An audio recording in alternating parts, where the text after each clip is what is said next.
And let me show you how I branch off my sprinklers to provide individual sprinkling to these trees. I got my main line coming in from my zone. I put a PVC T that's threaded.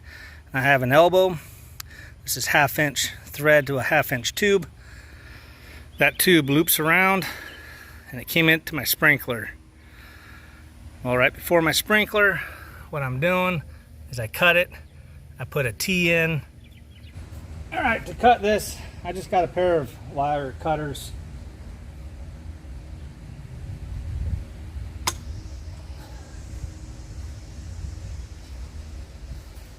And then to make it easier, we take our T, we dip it into some soapy water. It should slide on there.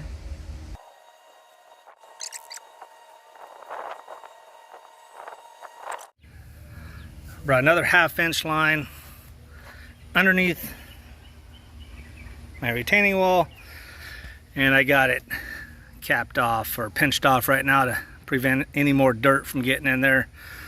You gotta be careful. I got a decent amount of dirt when I did mine, so I'm gonna flush it before I install my 8-way or 8-port adjustable flow control. And same thing, I'm just going to put an elbow in there threaded, and I thread this on top, and these are my different adjustments, and so is right here in the center. And from here, this is an 1/8 inch line that we could use, and I'll show you that here in a minute.